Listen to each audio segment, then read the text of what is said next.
Sophia! For Sophia! For Sophia!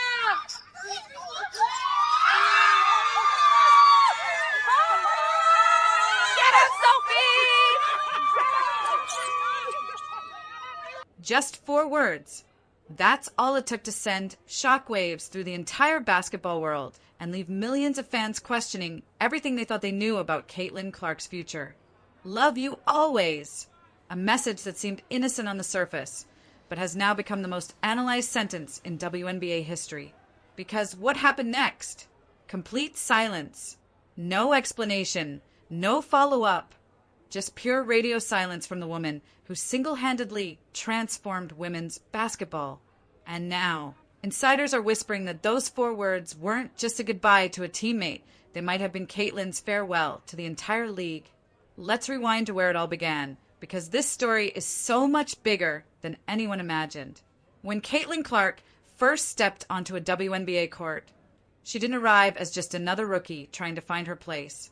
She arrived like an earthquake, shaking the very foundation of everything the league thought it knew about star power. This wasn't some gradual rise to prominence. This was instant domination that left veteran players, coaches, and even league executives scrambling to understand what they were witnessing. From her very first game, Clark was dropping 3-pointers from distances that seemed almost disrespectful to the game itself. But it wasn't just the range that caught everyone's attention. It was the confidence, the swagger, the way she could thread passes through impossible windows and create magic out of thin air. The Indiana Fever, a team that had been wallowing in mediocrity for years, suddenly found themselves thrust into the brightest spotlight women's basketball had ever seen. Overnight, their games went from sparsely attended afterthoughts to sold-out spectacles that had fans camping out for tickets. The numbers tell an incredible story. Merchandise flew off shelves faster. Caitlin McBride hit Lexi Hull with an elbow. Foul on Lexi Hull. Hits Lexi Hull with an elbow, foul on Lexi Hull. Than anyone could restock them. Television ratings exploded to levels the WNBA hadn't seen in decades. Even casual sports fans who couldn't name 3 WNBA players suddenly knew exactly who Caitlin Clark was and when she was playing next. She wasn't just winning Rookie of the Year. She was being called the Rookie of the Decade before her first season was even over. For a league that had been desperately searching for its next superstar, Clark wasn't just the answer. She was everything they had ever dreamed of and more. But here's where the fairy tale starts to crack. Because with great power comes crushing pressure, and the weight of carrying an entire league on your shoulders is something number 22-year-old should ever have to bear. Every spotlight cast a shadow, and for every fan who cheered, there was a critic waiting to tear her down. The expectation wasn't just that she would be good. It was that she would be perfect every single night, in every single situation. Clark knew what was coming. She spent the off-season transforming herself into something the WNBA had never seen before. Gone was the college player who relied primarily on her otherworldly shooting ability. In her place emerged a complete basketball machine. Broader shoulders, a frame built to absorb contact, and a mindset focused on absolute domination. Teammates whispered about training sessions that bordered on obsession. Social media exploded with videos of Clark in the gym, pushing weight that seemed impossible for someone her size, developing an arsenal of skills that went far beyond the three-point line that made her famous. The technical improvements were surgical in their precision. Her footwork became cleaner, her release quicker, her ability to read defenses sharper than a surgeon's scalpel. This wasn't just a player getting better. This was a complete evolution. There on Indiana, on hold there, but then that is a technical. That is a technical. Dead ball, contact technical. It's a little surprising to see so many of these happen in one game because... A warning shot to every other team in the league that the version of Caitlin Clark they faced in year one was just a preview of what was coming. But the WNBA, as Clark would soon learn, has a cruel way of humbling even its brightest stars. Just when it looked like year two would be her complete takeover of the league, the universe started throwing obstacles that no amount of preparation could overcome. The first red flag came in the form of bizarre coaching decisions. Clark sitting on the bench during crucial moments while fans in the arena and watching at home screamed at their televisions in confusion. Here was the most marketable player in the league, the woman single-handedly driving ticket sales and television ratings, and she was watching the most important possessions from the sideline. Then came the injuries, a nagging groin strain that kept her out of marquee matchups, brutal fouls that left her wincing on the hardwood, while referees seemed to swallow their whistles. The whispers started quietly at first. Was Caitlin Clark being left unprotected by officials who should have been guarding the league's most valuable asset? Those whispers soon became roars as viral video after viral video showed Clark absorbing punishment that would have drawn immediate technical fouls if they had been committed against established veterans. The breaking point came when she missed the All-Star Showcase, the very event the league had planned to use as a coronation ceremony for their new queen.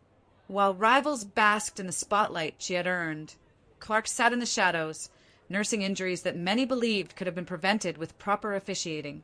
To fans watching from around the world, it felt like watching the golden child of the sport being robbed of her moment to shine on the biggest stage. But the physical punishment was just the beginning of Clark's nightmare. Behind closed doors, a different war was brewing, one that cut even deeper than any hard foul ever could. Reports began leaking about growing tensions within the Fever locker room itself. Veteran players who had spent years grinding in relative obscurity were watching every camera, every interview, every headline focus exclusively on the rookie who had been in the league for less than a year. Darn near the whole game, just with the injury situation and the personnel available. Damn, you played 37 minutes. I mean, you played a lot too, Kels. What did you play? 35. I mean, yeah, we're down people, so gotta suck it up, play a little tired a few minutes, and take in those timeouts as best we can. But yeah, I mean, some teammates. Clark's meteoric rise wasn't inspiring. It was suffocating. They had earned their stripes through years of dedication, only to watch the basketball world act like the WNBA had been created the moment Caitlin Clark walked through the door. The jealousy was palpable, and it was eating away at team chemistry from the inside out. Then there was the Angel Reese situation, a rivalry that had captured the imagination of fans, but was creating a toxic atmosphere that went far beyond healthy competition.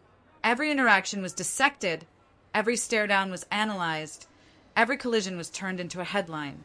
The media loved it because drama sells, but behind the scenes, it was painting Clark as an outsider fighting not just against opponents, but against the entire culture of the league itself. Other players began to take notice.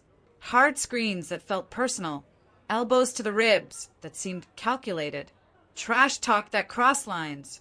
It was all technically legal, all part of the game, but the message was clear. If the league wasn't going to protect Caitlin Clark, then every player was going to test exactly how much punishment she could absorb before she broke. The officiating became the elephant in the room that no one wanted to acknowledge. Fans erupted on social media, creating hashtags and threatening boycotts as they watched their superstar get battered night after night with no consequences for the perpetrators. Every missed call felt like betrayal, another sign that the league was more interested in appeasing veteran players and maintaining the old guard than protecting the very person they were using to sell tickets and boost ratings. Clark maintained her composure in public, smiling through press conferences and giving all the right answers. But insiders painted a different picture of a young woman being eaten alive piece by piece, wondering if the dream she had chased her entire life was turning into a nightmare she couldn't wake up from. And then came the moment that changed everything. After Sophie Cunningham suffered a devastating season-ending injury, Clark sent what appeared to be a simple message of support. Love you always. For words that, under normal circumstances, would barely register as newsworthy. But these weren't normal circumstances, and nothing about Caitlin Clark's situation had been normal for months. Fans immediately at shoot-around. You could see Caitlin doing some work right there, just, warm-up work, back and forth on the court, but nonetheless on a basketball court. It's been a long time since we've seen Caitlin Clark on a basketball court, certainly a long time since we've seen Caitlin Clark play basketball. Then there was a little bit more footage here, and you see Caitlin involved on the floor yet again, even handling the ball, working with her teammates. I mean, that's an important sign there to see her sense something deeper.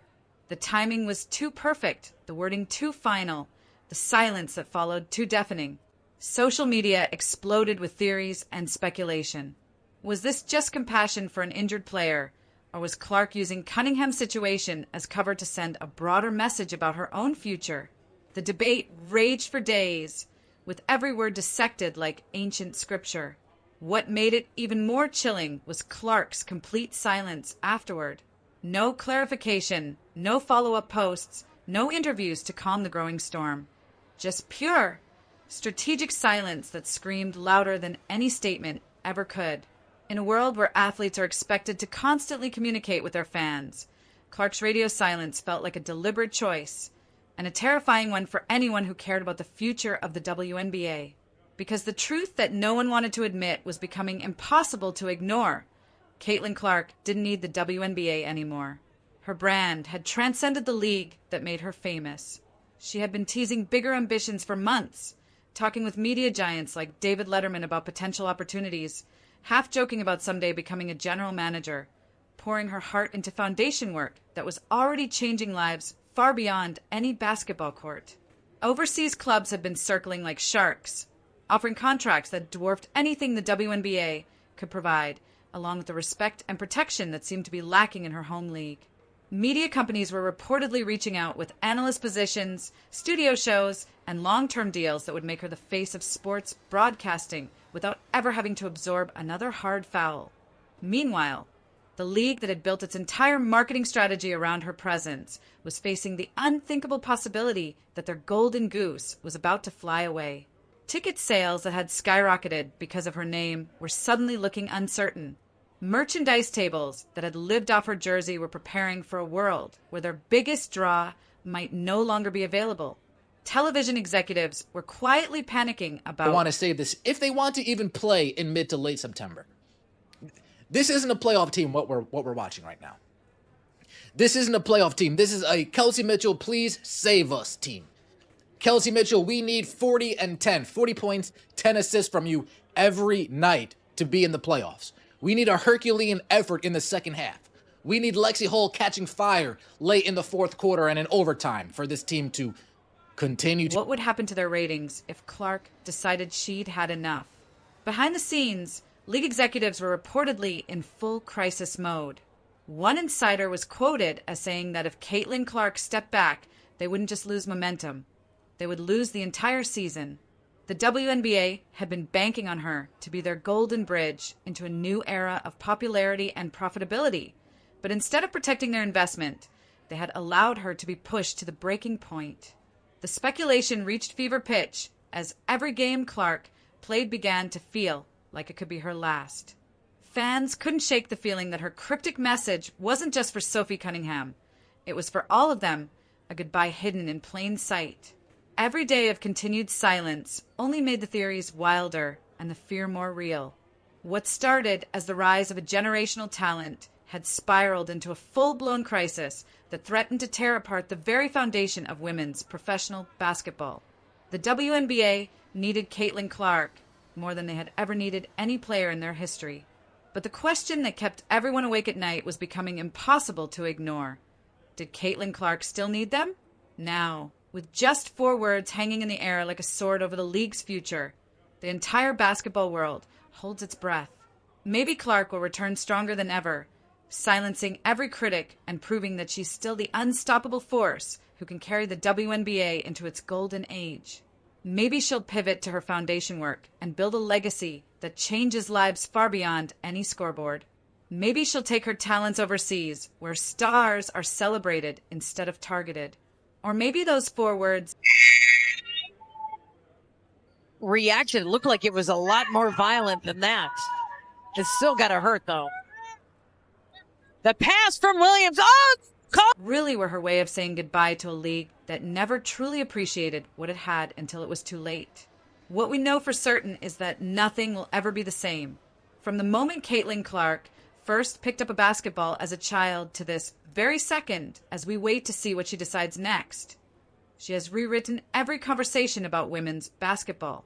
Whether this is her final farewell or just the end of one chapter before an even bigger one begins, the impact is undeniable. The WNBA may survive whatever decision Clark makes, but it will forever be divided into two eras, before Caitlin Clark and after. And those 4 words, love you always, will be remembered as either the moment a superstar said goodbye or the moment she reminded us all why we fell in love with her in the first place.